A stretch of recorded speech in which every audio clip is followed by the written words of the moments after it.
Berapa lama Anda bisa betulin? Dulu itu setahun sekali Pak. Ya jangan setahun sekali lah. Dulu itu setahun sekali, udah kita punya 3 bulan. Yang nentuin siapa? Kita perpres. Kita yang nentuin. Sebulan selesai ya? Sebulan selesai Pak. Nanti kalau enggak dia saya pindahin. Bagian tertulis nanti. Dari PDIP Pak Andreas menanyakan apakah ada macam-macam kan. Yang utama adalah apakah kita meningkatkan efisiensi. Kalau di pupuk kan kita sudah akan invest di pupuk ya, dan kelihatannya sudah akan membaik. Tapi begini, saya monitor proposal di Danantara. Setiap ada yang berhubungan dengan efisiensi, pengurangan cost segala macam, saya selalu akan PMN kalau bisa. Tapi sampai sekarang juga proposal juga nggak terlalu jelas-jelas amat. Jadi kelihatannya nih arena Anda diskusi dengan Danantara semalam dijadikan ajang curcol Danantara ke Anda ya untuk menekan saya kelihatannya. Nggak apa-apa. Yang jelas gini tadi, apakah untuk energi terbarukan ada dari Pak ini kan jangka panjang sekali kan. Kebetulan saya beberapa minggu terakhir rapat dengan Pak Presiden dan Menteri SDM. Ada desain untuk membuat PLTS menggantikan listrik yang ada sekarang. Investasi cukup besar, bisa mungkin sekitar 75 miliar dolar kalau jadi. Tapi pada waktu diskusi pertama saya melihat cost-nya masih tinggi, masih 9 sen dolar per kWh. Saya bilang kalau gitu sih subsidi saya nambah. Tapi mereka sedang berusaha terus dan kemarin sudah ada berita bagus. Pada saat sekarang harganya bisa 6 sen dolar per kWh.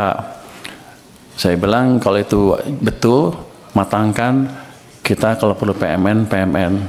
Karena pada akhirnya akan hilang itu subsidi yang terlalu besar untuk listrik. Jadi kita nggak diam aja. Tadi Pak siapa lagi ya? Yang nanya tentang energi baru terbarukan. Jadi saya Pak Primus ya. Jadi saya selalu amatin semua proposal yang beredar di kementerian itu. Setiap termasuk Danantara ya, setiap ada yang bisa mengurangi biaya, kami akan ini secepatnya. Tapi kelemahan yang utama memang saya sadari juga di sini waktu ini saya kan baru minggu ketiga ya nggak tahu semuanya sekaligus kan.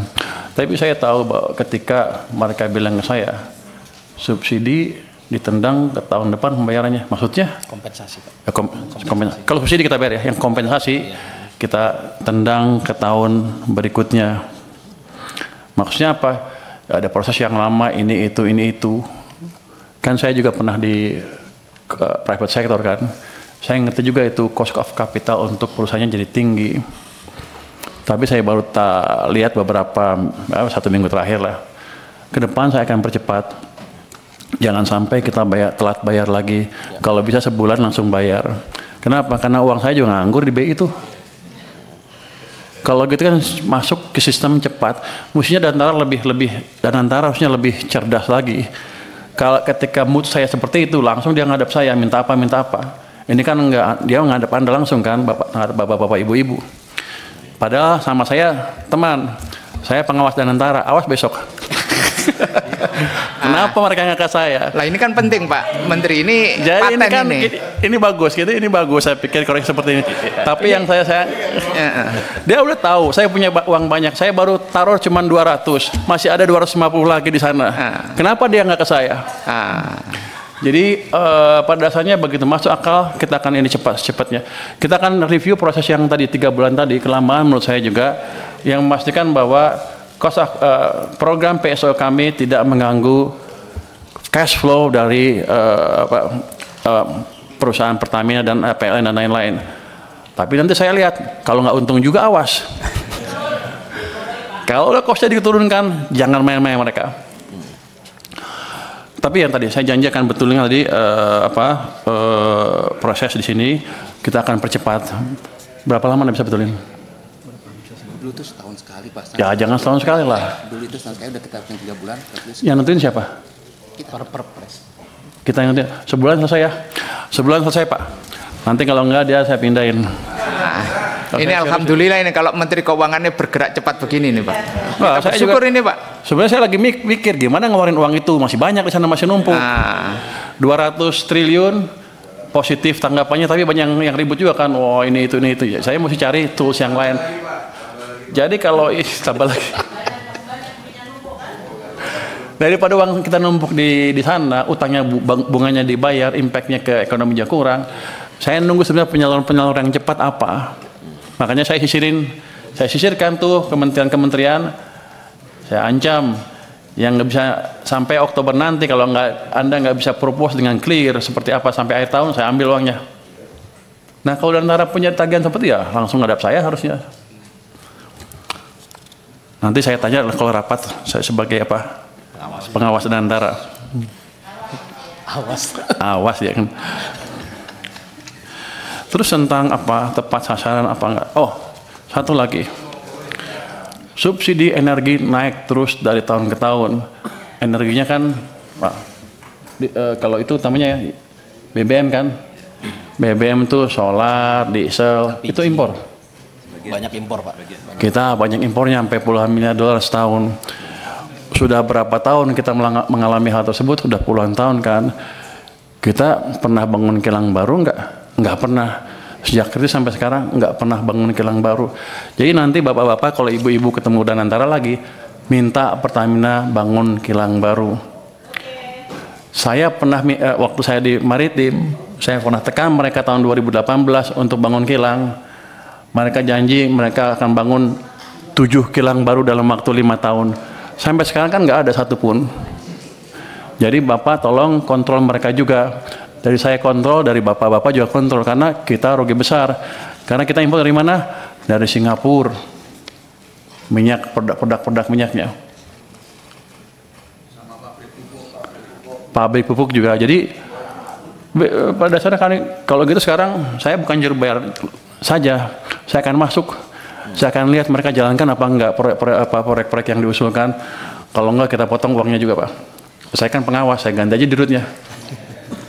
Artinya timbal balik. Jadi ini saya pikir masukan yang bagus sekali dari DPR. Gimana caranya kita memproduksi, tadi Pak Khairul Imam juga memperbaiki alat-alat produksi, termasuk menyediakan alat produksi yang baru yang selama ini kita gagal membangun. Jadi kilang itu bukan kita nggak bisa bikin atau kita nggak bisa bikin proyeknya, cuman Pertaminanya males-malesan aja.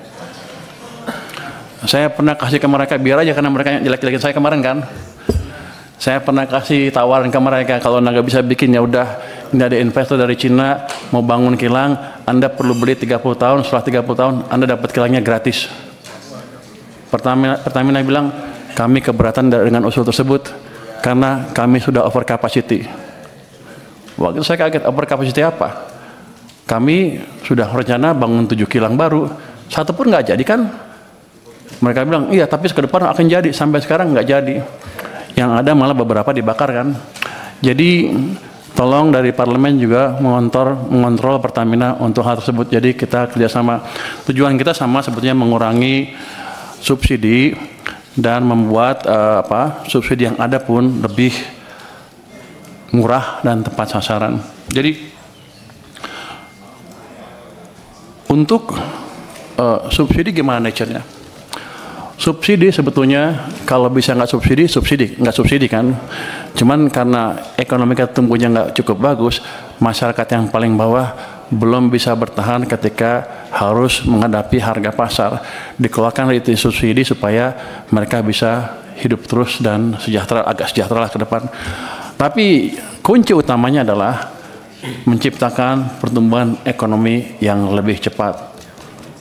Jadi kita akan mencoba meningkatkan kesejahteraan semuanya sehingga mereka semua kuat pada satu titik, nggak harus subsidi lagi. Jadi langkah itu ke depan menciptakan pertumbuhan ekonomi yang lebih cepat. Makanya saya setuju banget dengan ambisi Pak Prabowo untuk menciptakan pertumbuhan ekonomi 8%. Walaupun susah mungkin ke 8, tapi selama kita bergerak ke arah sana dan bukan ke arah bawah seperti sebelumnya, harusnya cita-cita lama-lama akan tercapai juga. Jadi saya mohon Komisi 11 mendukung saya dalam hal itu, bersama-sama menciptakan tadi pertumbuhan ekonomi yang lebih cepat. Terus untuk data gimana tepat sasarannya, itu kita punya DTSN ya tadi ya. Ini sudah siap, sudah dipakai oleh Menteri Sosial ya, Kemensos, tapi belum dimanfaatkan oleh Menteri ESDM. Kami akan diskusi dengan mereka supaya mereka betul memakai data sen tersebut ke depan. Tapi sama juga,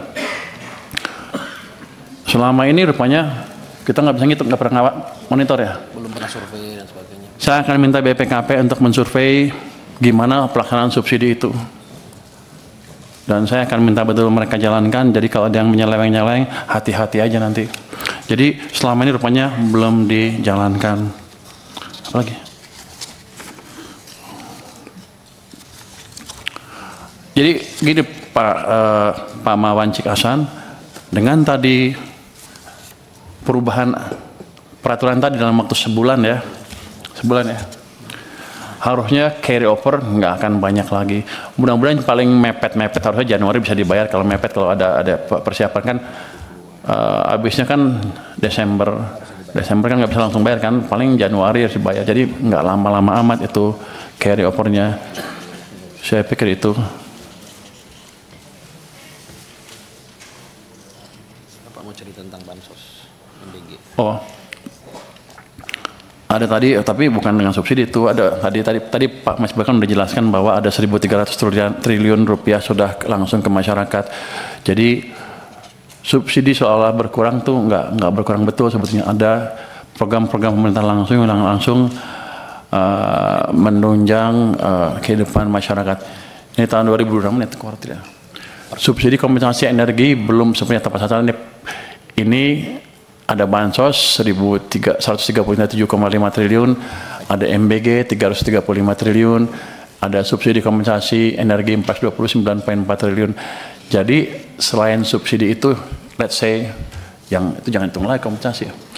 Jadi ada 130 dan 335 triliun yang langsung disampaikan ke masyarakat. Nanti itu kalau yang atas tadi memang kurang, kita akan bisa tambah sesuai dengan kebutuhan. Jadi kami tidak pernah merupakan beban yang dihadapi oleh masyarakat, utamanya ketika ekonominya sulit seperti kemarin. Mudah-mudahan ke depan semuanya bisa membaik lagi. Saya mohon dukungan dari Komisi 11 agar betul-betul fiskal kami betul-betul bisa menjadi shock absorber yang efektif ketika ekonomi sedang turun. Saya harus menjelaskan apa itu shock absorber. Kira-kira seperti kontrol siklikal. Kalau ekonomi lagi bagus ya mungkin masyarakat punya uang banyak, ya nggak apa-apa, belanja sendiri. Tapi kalau ekonomi sedang turun, pasti kan banyak pengangguran. Semua masyarakat akan terkena, yang atas sampai yang bawah ketika ekonomi turun. Tapi yang paling menderita adalah yang bawah. Ya kami perkuat subsidi atau dana bantuan untuk orang miskin dan lain-lain, termasuk menjaga tadi supaya misalnya harga BBM di pasar nggak naik terlalu tinggi, supaya ekonominya bisa tahan. Dan kalau sudah recover atau global kondisi membaik sehingga harga minyak nggak terlalu tinggi, baru kami sesuaikan lagi area. Jadi shock absorber kami adalah tadi counter cyclical. Ketika ekonomi lambat kami kasih stimulus lebih, tapi ketika ekonomi tumbuh terlalu cepat atau cepat kami kurangi stimulusnya. Itu mungkin jawaban singkat dari kami, Pak. Terima kasih. Wassalamualaikum warahmatullahi wabarakatuh.